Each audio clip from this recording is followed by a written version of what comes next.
बताओ कि सौर ऊर्जा क्या है। मुझे लगता है आप में से हर कोई जानते हैं what is solar energy. If anybody can ask you what is solar energy then what will you say, क्या कहोगे? सौर ऊर्जा क्या है बताओ तो। गौतम तुम बताओ सौर ऊर्जा क्या है। अब तो तुम्हारा नाम भी वीडियो में आ गया। ठीक है, बताइए सौर ऊर्जा क्या है।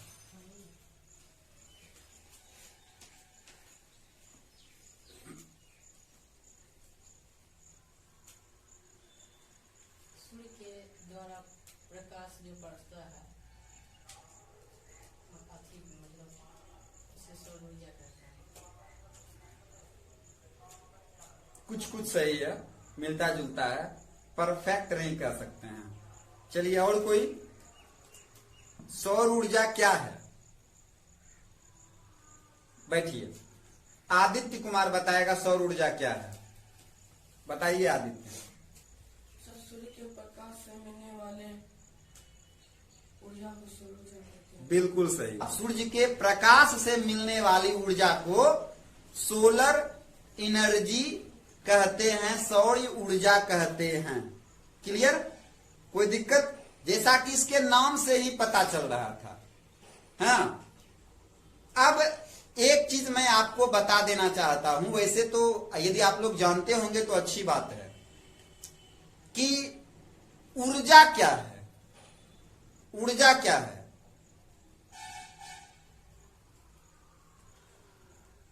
कार्य करने की क्षमता को ऊर्जा कहते हैं। We all need energy, am I right? हम सबों को ऊर्जा चाहिए, चाहे मनुष्य हो, पशु पक्षी हो, या फिर कोई मशीन ही क्यों ना हो, उसे भी काम करने के लिए ऊर्जा चाहिए, है ना। कार्य करने की क्षमता को ऊर्जा कहते हैं। और यदि आप कार्य कर रहे हैं तो आप कहीं ना कहीं किसी न किसी माध्यम में ऊर्जा ले रहे हैं। आपके अंदर ऊर्जा है तभी आप कार्य कर पा रहे हैं, अदरवाइज आप कार्य नहीं कर पाते। समझ गए?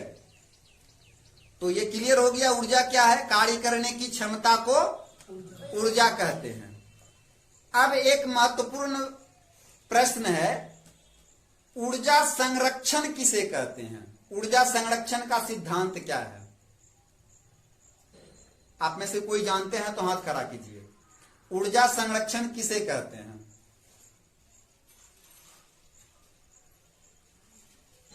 नहीं पता? ऊर्जा संरक्षण किसे कहते हैं? देखिए, ऊर्जा एक ऐसी चीज है जिसे ना तो क्रिएट किया जा सकता है, मतलब ना तो उत्पन्न किया जा सकता है और ना ही नष्ट किया जा सकता है। समझ में आ रहा है?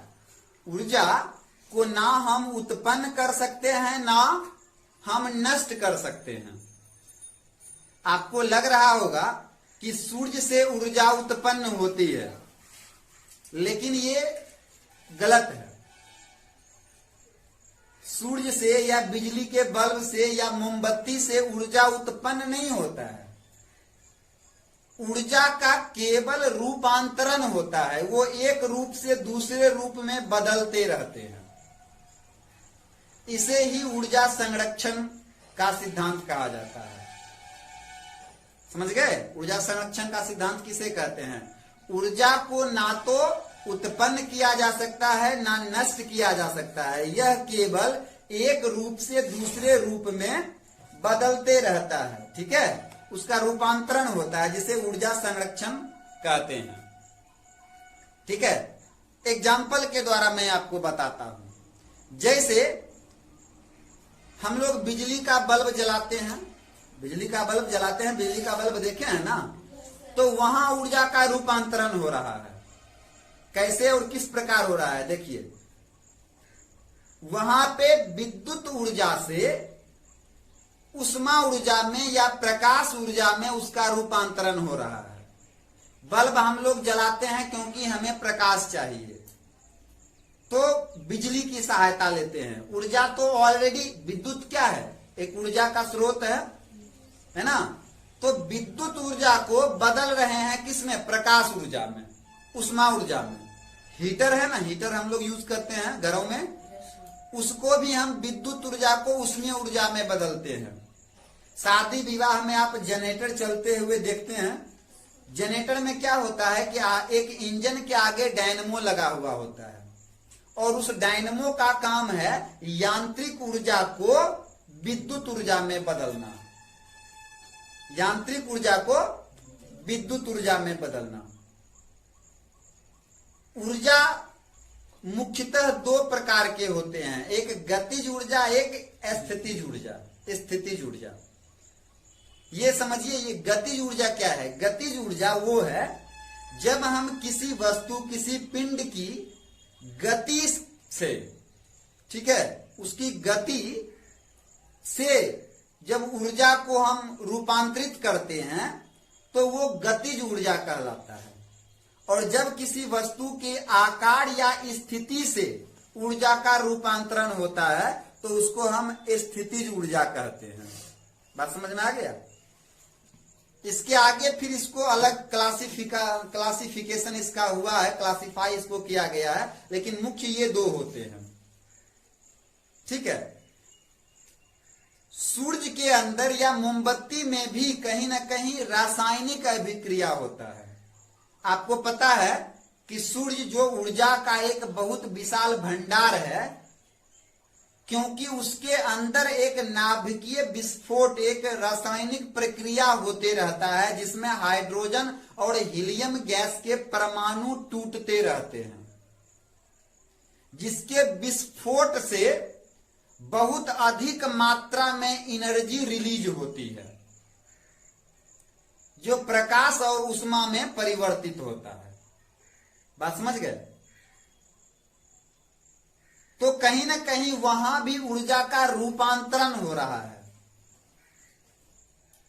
बात समझ रहे हैं? तो इसीलिए ऐसा कहा जाता है कि ऊर्जा का केवल रूपांतरण होता है। और ऊर्जा के कई सारे स्रोत हैं। ध्वनि भी एक ऊर्जा है, पवन भी एक ऊर्जा है, क्योंकि उसमें गति है, तरंगे हैं, उससे भी ऊर्जा। आप देखते हैं कि पवन की गति से, पवन चक्की के माध्यम से जो है सो विद्युत ऊर्जा बनाया जाता है, उत्पन्न किया जाता है। वो क्या हो रहा है? विद्युत ऊर्जा उत्पन्न हो रहा है? नहीं, वहां भी क्या हो रहा है? रूपांतरण हो रहा है। हवा की गति, हवा के वेग में जो एनर्जी है, क्योंकि बिना एनर्जी का तो कोई चीज हो नहीं सकता है, चल फिर नहीं सकता है, कार्य नहीं कर सकता है ना? तो उसकी गति को जो है सो कन्वर्ट कर दिया जाता है विद्युत ऊर्जा में मोटर की सहायता से। मोटर का क्या काम है? मोटर का काम है विद्युत ऊर्जा को यांत्रिक ऊर्जा में बदलना, और डायनेमो का काम है यांत्रिक ऊर्जा को विद्युत ऊर्जा में बदलना। बात समझ में आ रहा है? तो ये ऊर्जा होता है। ऊर्जा जिसका एसआई मात्रक जूल होता है, वैसे शक्ति का एसआई मात्रक भी जूल होता है ना? ऊर्जा का एसआई मात्रक भी जूल होता है। ये जूल क्या होता है ये मैं आगे बताऊंगा। ठीक है। जैसे कल आपने पढ़ा था भौतिक राशि और उसके एसआई मात्रक, जिसमें आपको मैंने बताया था भाई लंबाई का एसआई मात्रक क्या होता है, द्रव्यमान का एसआई मात्रक क्या होता है ना? आपने जाना कि विद्युत धारा का एसआई मात्रक, अच्छा विद्युत धारा का एसआई मात्रक क्या होता है? एम्पेयर। क्या होता है? एम्पेयर, जिसको कैपिटल ए से सूचित किया जाता है ना? तो उसी प्रकार से ऊर्जा को मापने के लिए हम जूल का इस्तेमाल करते हैं। उससे बताते हैं कि हाँ इतना जूल ऊर्जा जो है सो लिया जा रहा है या रिलीज हो रहा है। ठीक है।